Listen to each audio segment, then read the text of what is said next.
Typing coaching centre में विजय का पहला दिन था। वह अपनी सीट पर बैठा टाइप सीखने के लिए नियमावली पुस्तिका पढ़ रहा था। तभी उसकी निगाह अपने केबिन के गेट की तरफ गई। कजरारे ननों वाली एक सांवली लड़की उसकी केबिन में आ रही थी। लड़की उसकी बगल वाली सीट पर आकर बैठ गई, टाइपराइटर को ठीक किया और टाइप करने में मशगूल हो गई। विजय का मन टाइप करने में नहीं लगा। वह किसी भी हालत में लड़की से बातें करना चाह रहा था। वह टाइपराइटर पर कागज लगाकर बैठ गया और लड़की को देखने लगा। लड़की की अंगुलियां टाइपराइटर के कीबोर्ड पर ऐसे पड़ रही थी जैसे हारमोनियम बजा रही हो। क्या देख रहे हो? थोड़ी देर बाद लड़की गुस्से से बोली, आपको टाइप करते हुए देख रहा हूँ। यहाँ क्या करने आए हो? टाइप सीखने। ऐसे सीखोगे? लड़की के स्वर में तल्खी बरकरार थी। मेरा आज पहला दिन है, इसलिए मेरी समझ में कुछ नहीं आ रहा है। आप टाइप कर रही थी तो मैं देखने लगा कि आपकी अंगुलियां कैसे पड़ती हैं कीबोर्ड पर।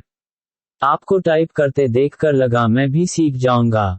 यदि इसी तरह मुझे ही देखते रहे तो आपकी यह मनोकामना कभी पूरी नहीं होगी। लड़की फिर टाइप करने में जुट गई। विजय भी कीबोर्ड देखकर टाइप करने लगा। टाइप करने में उसका मन नहीं लग रहा था। वे बेचैनी सी महसूस कर रहा था। 10 मिनट बाद ही उसने टाइपराइटर का रिबन फंसा दिया। रिबन तो फंसेगा ही जब ध्यान कहीं और होगा। लड़की उसके टाइपराइटर को थोड़ा अपनी ओर खींचकर रिबन ठीक करने लगी। इसी बीच रिबन नीचे गिर गया। वह उसे उठाने के लिए झुकी तो उसके गले से चुन्नी गिर गई। रिबन उठाने के लिए विजय भी झुका था। उसकी निगाह अकस्मात ही लड़की के उरोजों पर चली गई। वह सकपका गया। लो, ठीक हो गया, लड़की ने कहा तो उसकी चेतना लौटी। लड़की फिर टाइप करने में लग गई, लेकिन विजय का मन टाइप में नहीं लगा। वह लड़की से बात करने की ताक में ही लगा रहा। मन नहीं लग रहा है। अचानक लड़की ने उससे पूछा तो बांछें खिल गईं। लगता है कि सीख भी नहीं पाऊंगा। आसार तो कुछ ऐसे ही दिखते हैं। आपका नाम? विजय ने बात को बढ़ाने के लिए सवाल कर दिया। सरिता। अच्छा नाम है, लेकिन मुझे इस नाम से नफरत है। क्यों? कोई एक कारण हो तो बताएं। ये कहते हुए सरिता अपनी सीट से उठी और पस कंधे पर टांगते हुए केबिन से बाहर निकल गई। विजय उसे जाते हुए देखता रहा।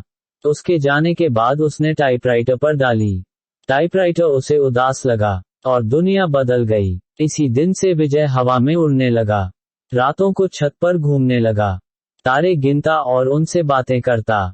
चांदनी रात में बैठकर कविताएं लिखता। गर्मी की धूप उसे गुनगुनी लगने लगी। दुनिया गुलाबी हो गई तो जिंदगी गुलाब का फूल। आंखों से नींद गायब हो गई। वह ख्यालों ही ख्यालों में पैदल ही कई कई किलोमीटर घूमाता।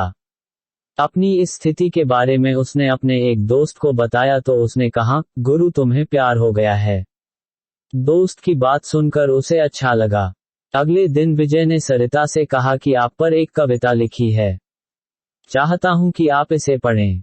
ये भी खूब रही। जान ना पहचान, तू मेरा मेहमान। कितना जानते हैं आप मुझे? जो भी जानता हूं उसी आधार पर लिखा हूं। सरिता उसकी लिखी कविता पढ़ने लगी। सरिता। कल कल करके बहने वाली जलधारा, लोगों की प्यास बुझाती, किसानों के खेतों को सींचती। राह में आती है बहुत बाधा, फिर भी मिलती है सागर से। उसके प्रेम में सागर साहिल पर पटकता है सिर। उनके प्रेम की प्रगाढ़ता का प्रमाण, पूर्णमासी की रात में उठने वाला ज्वार भाटा। सरिता है तो सागर है। सरिता के बिना रेगिस्तान हो जाएगा सागर। सागर के प्रेम में सरिता लांघती है पहाड़ पठार और मानव निर्मित बाधाओं को। कविता के नीचे उसने विजय की जगह सागर लिखा था। सरिता ने उसे देखा और कागज विजय की तरफ बढ़ा दिया। विजय ने कहा कि मैं चाहता हूं कि आप इसे टाइप कर दें। इसे छपने के लिए भेजना है। सरिता कुछ नहीं बोली, कागज को सामने रखकर टाइप करने लगी। विजय उसे देखता रहा। इस बात का आभास सरिता को भी था कि विजय उसे ही देख रहा है, लेकिन उसने कोई विरोध करने के बजाय पूछा कि आप कवि हैं? बनने की कोशिश कर रहा हूं। कवि भगोड़े होते हैं, सरिता ने उसकी ओर देखते हुए कहा। उसकी इस टिप्पणी से विजय सकपका गया। कवि अपने सुख के लिए कविता रचता है। रचते समय वह कविता के बारे में सोचता है। उसके बाद वह कविता को उसके हाल पर छोड़ देता है। कविता जब संकट में होती है तो कवि कविता के पक्ष में खड़ा नहीं होता। यह आप कैसे कह सकती हैं? मैं समझती हूँ कि आदमी की जिंदगी भी एक कविता है। मेरी जिंदगी एक कविता है। मेरी जिंदगी मुझे अच्छी नहीं लगती, इसलिए कविता भी मुझे अच्छी नहीं लगती। अरे वाह, आप तो कवि हैं। अभी आपने जो कहा वह तो कविता है। कविता नहीं, कविता का प्रलाप है, उसकी वेदना, जो उस कवि के कारण उपजी है, जिसने मेरी जिंदगी की रचना की। इतना कहकर सरिता केबिन से बाहर चली गई। कैसी है ये? विजय ने सरिता के टाइपराइटर को देखा। लगा जैसे टाइपराइटर किसी शोक गीत की रचना में मशगूल है। आज उन्होंने बातें अधिक की। उनके वार्तालाप को देखकर टाइपिंग इंस्टीट्यूट चलाने वाली मैडम ने उनके पास आकर कहा कि आजकल तो तुम काफी खुश हो सरिता। बदले में सरिता केवल मुस्कुराई। विजय भी मुस्कुराया। तो क्या मेरे प्यार की गंध इसे भी लग गई? अगले दिन सरिता जब इंस्टीट्यूट आई तो काफी सजी धजी थी। नया गुलाबी सूट पहने थी। बालों का स्टाइल बदला हुआ था। विजय को सरिता का ये बदला रूप अच्छा लगा। वह अपनी भावनाओं को दबा नहीं पाया।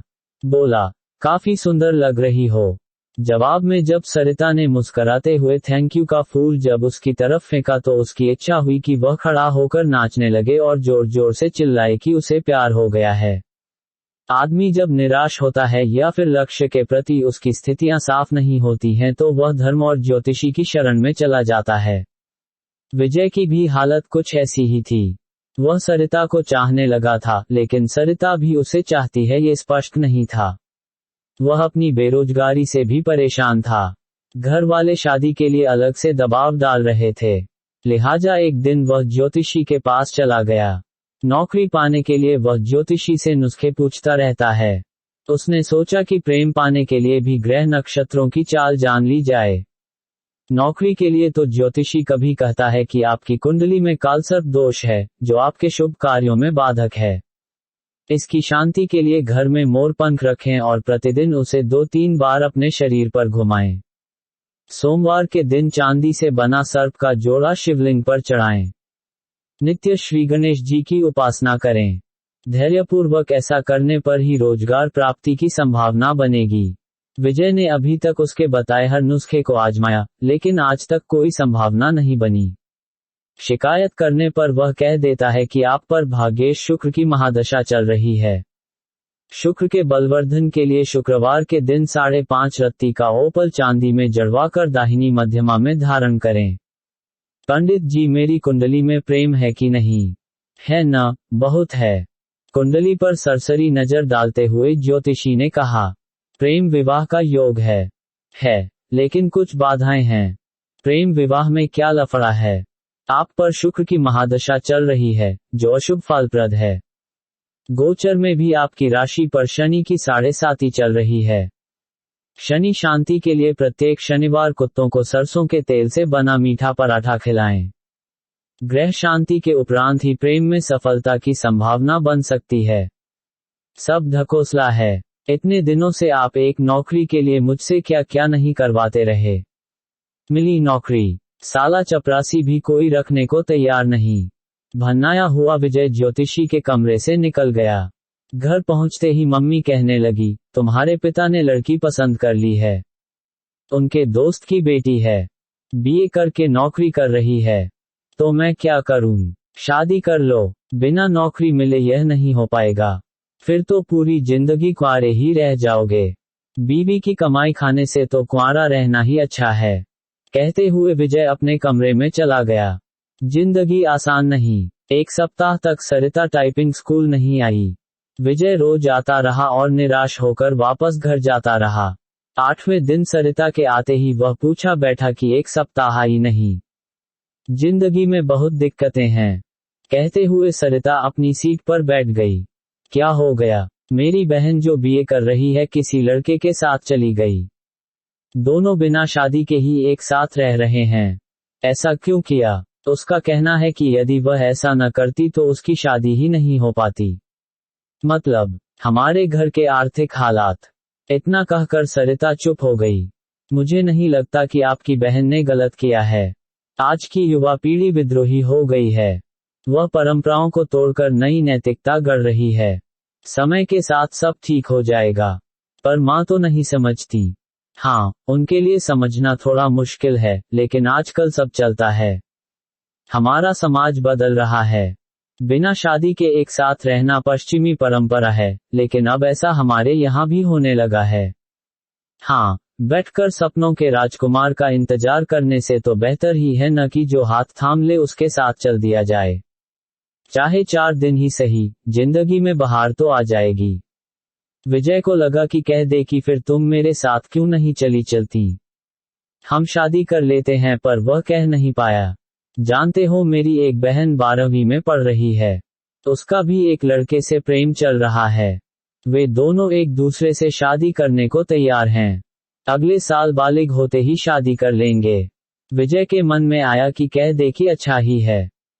वह अपने आप वर खोज ले तो तुम्हें परेशानी नहीं होगी। वैसे भी 5,000 रुपए की नौकरी में तुम कौन सा राजकुमार उन्हें दे दोगी। अच्छा है कि वह अपने अपने प्रेमियों के साथ भाग जाएं। बातों बातों में एक दिन सरिता ने उसे बताया था कि उसके पिता की मौत हो चुकी है और वह 3 बहन हैं। उसका कोई भाई नहीं है। बहनों में वही सबसे बड़ी है। वह एक ऑफिस में काम करती है और उसे 5,000 रुपए मासिक वेतन मिलता है। दूसरी जगह काम पाने के लिए टाइपिंग सीख रही है। विजय को अपने एक दोस्त के साथ घटी ऐसी ही घटना की याद आ गई। उसके दोस्त की एक बहन अपनी बड़ी बहन के अधेड़ से ब्याह देने के बाद प्रेमी के साथ भाग गई। इसके बाद उसका दोस्त गुस्से में उबल रहा था। तब विजय ने कहा था कि शांत रहो यार, वे दोनों जहां हो कुशल से रहें। उसने जो किया अच्छा ही किया। तुम कौन सा उसे राजकुमार से ब्याह देते। आखिरकार जिंदगी उसकी है, जीना उसे है, इसलिए निर्णय भी उसे ही लेना चाहिए। दोस्त के बड़े भाई ने भी विजय की बात का समर्थन किया था, लेकिन थोड़ा दार्शनिक अंदाज में कहा था कि होनी को यही मंजूर था। मैं भी सोचती हूँ कि एक बहन ने जो किया ठीक ही है। दूसरी जो करेगी वह भी अच्छा ही है। जीवन यदि संघर्ष है तो करो। प्रेमी से पति बना व्यक्ति भी धोखा दे सकता है। जीवन नरक बन सकता है और माता पिता का खोजा राजकुमार भी यही करता है। लेकिन माँ नहीं मानती, सोचती बहुत हैं और तबीयत खराब कर लेती हैं। पुराने जमाने की है ना। हद तो ये हो गई कि वह मुझसे कहने लगी है कि तू भी किसी के साथ भाग जा। मैं उन्हें इस हाल में छोड़कर किसके साथ। रो पड़ी सरिता। विजय की समझ में नहीं आया कि वह क्या कहे और क्या करे।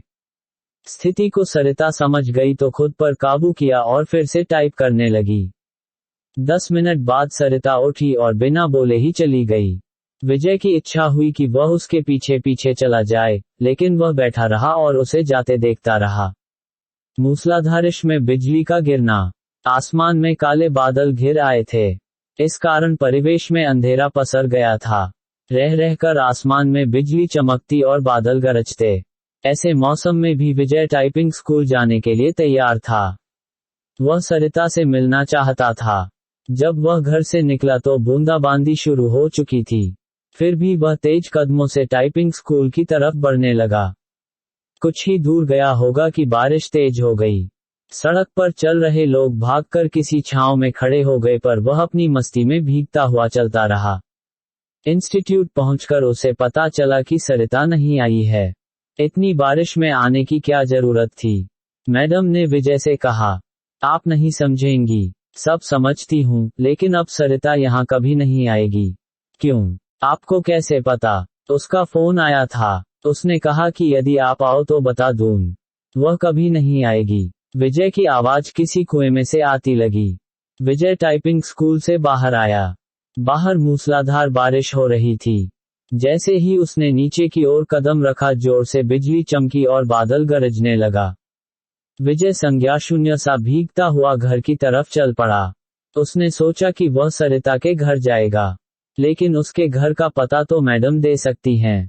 ये सोचकर वापस पलटा, लेकिन तब तक टाइपिंग स्कूल बंद हो चुका था। भीगते हुए घर पहुंचा, तब तक उसका शरीर बुखार से तपने लगा। लगभग 15 दिन वह चारपाई पर पड़ा रहा। जब कुछ ठीक हुआ तो 20वें दिन टाइपिंग स्कूल पहुंचा। मैडम नहीं मिली। ये सिलसिला 15 दिनों तक चला। 16वें दिन उसे मैडम मिली। उसे देखते ही बोल पड़ी कि काफी कमजोर हो गए हो। उस दिन बारिश में भीगा तो बीमार हो गया। विजय ने मैडम से सरिता के घर का पता मांगा तो उसने एक कागज पर लिखा और विजय को थमा दिया। मैडम को धन्यवाद बोलकर विजय चल पड़ा। वह आज ही सरिता से मिलना चाहता था। जब वह मैडम के दिए पते पर पहुंचा तो वहां ताला लगा था। पड़ोसियों से पूछने पर पता चला कि सरिता यहीं रहती थी, लेकिन अब मकान बेचकर चली गई है। कई लोगों से पूछने के बाद भी विजय को उसका नया पता नहीं मिला। निराश होकर वह घर लौट आया। सरिता के इस व्यवहार से उसे काफी धक्का लगा। उसे कुछ समझ नहीं आ रहा था कि सरिता ने ऐसा क्यों किया। वह सरिता की याद में कविताएं लिखने लगा। एक दिन उसने एक सपना देखा और उसके भावों को कविता के रूप में कागज पर लिखा। सरिता, जो निकली अपने उद्गम स्थल से, सागर की चाह में चली द्रुतगति से। सामने आ गया पहाड़, टकराने के बाद बदल लिया अपना मार्ग। मार्ग था लंबा, पहाड़ों की श्रृंखला थी, पठार और पथरीली जमीन भी। आदमी भी खड़ा था फावड़ा लिए, बांध बनाने को तत्पर, खेत सींचने के लिए, चाहिए उसे पानी पीने के लिए भी, बिजली भी तो चाहिए, घर रोशन करने के लिए, कारखाने चलाने के लिए, कारखानों के कचरे को बहाने के लिए भी चाहिए उसे नदी। प्रकृति से लड़ते नहीं थकी वह, बहती रही अविरल, दिल में सागर से मिलने की चाह लिए। भारी पड़ा प्यार अवरोधों पर, पहुंच गई वह साहिल पर, लेकिन मानव ने बना बांध, रोक दी उसकी धारा। कारखानों की गंदगी उड़ेल, सड़ा दिया उसकी आत्मा को, अपने आंसुओं से धोती रह वह अपना बदन। निर्मलता से मिलना चाहती थी सागर से, विकास उन्मादी मानव ने रौंद दिया उसकी आत्मा को। जिंदा लाश हो गई वह, उसके लिए तड़पता है सागर, साहिल पर पटकता है अपने सिर को। उसने तो दम तोड़ दिया मानव के विकास में। सागर भेजता है बादलों को, उसे पुनर्जीवित करने के लिए। वह जानता है बेवफा नहीं है वह, सच्चा है उसका प्यार, कैद है वह मानव के विकास में। बरसते हैं बादल, उफनती है नदी, मानव को दिखाती है अपना विकराल रूप। मिलते ही प्यार की ताकत, तबाह कर देना चाहती है वह मानव सृष्टि को। बदला लेना उसकी प्रकृति नहीं, भागती है तेज गति से सागर की ओर। बाहें फैलाए स्वागत करता है सागर, बताना चाहती है अपने कष्टों को वह, लेकिन कुछ भी नहीं जानना चाहता सागर। जानता है वह मानव स्वभाव को, उसका भी तो पाला पड़ा है इस स्वार्थी प्राणी से। विजय की इस कविता को पत्रिका में छपे 1 माह से अधिक हो गया है, लेकिन उसके पास इस बार भी अब तक सरिता का कोई पत्र या फोन नहीं आया है। उसे उम्मीद है कि एक न एक दिन सरिता उससे संपर्क जरूर करेगी।